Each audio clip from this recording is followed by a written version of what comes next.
नमस्कार दोस्तों, आप सभी का स्वागत है। दोस्तों, माँ सरस्वती जो विद्या की अधिष्ठात्री देवी मानी गई है, वे समस्त संसार में ज्ञान के रूप में उपस्थित है।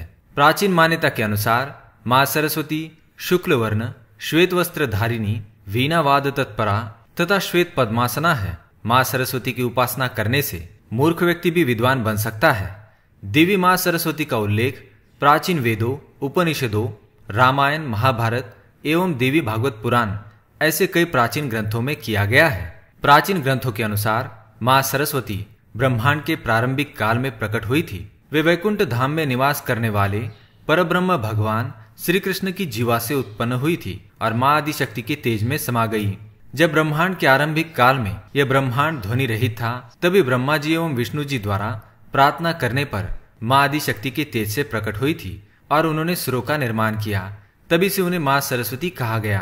वेदों में माँ सरस्वती को कहा गया है प्रणो देवी सरस्वती वाजे भीर वजनीवती धीनामणि त्रयवतु, अर्थात ये परम चेतना है। सरस्वती के रूप में यह हमारी बुद्धि, प्रज्ञा तथा मनोवृत्तियों की संरक्षिका है। हमें जो आचार और मेधा है उसका आधार भगवती सरस्वती है। इनकी समृद्धि और स्वरूप का वैभव अद्भुत है। दोस्तों, माँ सरस्वती की कृपा प्राप्त विद्यार्थियों को सफलता पाने से कोई भी नहीं रोक सकता। माँ सरस्वती की कृपा से मंदबुद्धि व्यक्ति भी विद्वान बन सकता है। माँ की कृपा से विद्यार्थियों में जिज्ञासा एवं ज्ञान का विकास होता है। कला के प्रेमियों में कला का विकास होता है तथा व्यक्ति समाज में मान सम्मान पाता है। माँ की कृपा प्राप्त व्यक्ति के चेहरे पर सदैव मुस्कान रहती है। ऐसा व्यक्ति किसी से द्वेष एवं घृणा नहीं करता। ऐसे व्यक्ति की वाणी मधुर होती है। ऐसे व्यक्ति के मुख से कभी अपशब्द नहीं निकलते और ऐसे लोग अपने कार्य को पूरी निष्ठा और लगन से करते हैं। माँ की कृपा पाने के लिए विद्यार्थी उत्तर दिशा की ओर मुख करके पढ़ाई करे, क्योंकि माँ सरस्वती का स्थान उत्तर दिशा की ओर माना गया है, यानी कि ध्रुव तारे की दिशा की ओर। दोस्तों, आज के वीडियो में हम आपको बताएंगे ऐसे लोगों के बारे में जिनसे विद्या की देवी माँ सरस्वती सदैव नाराज रहती है और ऐसे व्यक्ति पर कभी कृपा नहीं करती। जो विद्यार्थी ऐसे कार्य करते हैं वो माँ की कृपा से वंचित रह जाते हैं और जीवन में कभी सफलता प्राप्त नहीं कर सकते।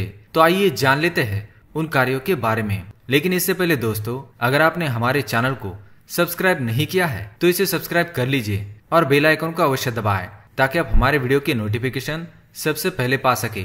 साथ ही दोस्तों, वीडियो को लाइक कर दीजिए, क्योंकि बाद में आप भूल जाएंगे। पहली बात, विद्या का अपमान करने वाले। जो भी विद्यार्थी विद्या का अपमान करते हैं अथवा अपनी किताबों को पैर लगाते हैं या उन्हें इधर उधर फेंकते हैं, ऐसे विद्यार्थियों पर माँ की कृपा कभी नहीं होती। माना जाता है कि किताबों में माँ सरस्वती का वास होता है।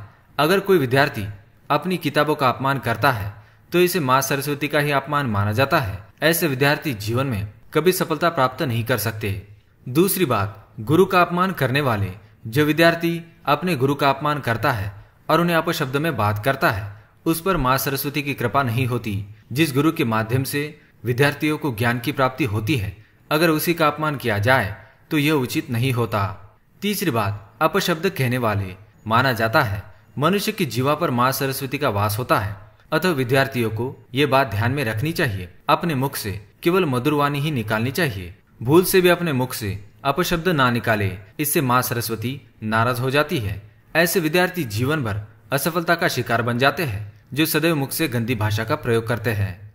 चौथी बात, दूसरों को कष्ट देने वाले। जो विद्यार्थी अन्य गरीब विद्यार्थियों को कष्ट देते हैं अथवा उनकी गरीबी का उपहास करते हैं, ऐसे विद्यार्थी माँ सरस्वती की कृपा से वंचित रहते हैं और जीवन भर अज्ञानी रहते हैं। किसी भी विद्यार्थी को दूसरे विद्यार्थियों को किसी भी प्रकार का कष्ट नहीं देना चाहिए, बल्कि उनकी सहायता करनी चाहिए। पांचवी बात, माता पिता का अपमान। किसी भी बालक के पहले गुरु उसके माता पिता होते हैं, अतः जो भी विद्यार्थी अपने माता पिता का अपमान करते हैं अथवा अपने हट के कारण उनका अपमान करते हैं, उनसे माँ सरस्वती सदैव नाराज होती है। छठी बात, क्रोध करने वाले। क्रोध से बुद्धि का नाश होता है। क्रोधी व्यक्ति की स्मरण शक्ति भी कमजोर होने लगती है, अतः विद्यार्थियों को अपने क्रोधी स्वभाव का त्याग करना चाहिए। इसके लिए रोज सुबह ध्यान करना आवश्यक है। इससे मन शांत रहता है और क्रोध नहीं आता। छठी बात, देर तक सोने वाले। जो विद्यार्थी देर तक सोते हैं वे माँ सरस्वती की कृपा से वंचित रह जाते हैं। विद्यार्थियों को ब्रह्म मुहूर्त पर जागना चाहिए और अभ्यास प्रारंभ करना चाहिए। देर तक सोने वाले विद्यार्थी आलसी बनते हैं और जीवन में कभी सफलता प्राप्त नहीं कर सकते। सातवीं बात है व्यसन करने वाले। व्यसन करने वाले विद्यार्थियों पर माँ सरस्वती की कृपा कभी नहीं बनती है। विद्यार्थी जीवन व्यसन रहित होना चाहिए। विद्यार्थियों को किसी भी प्रकार का व्यसन नहीं करना चाहिए।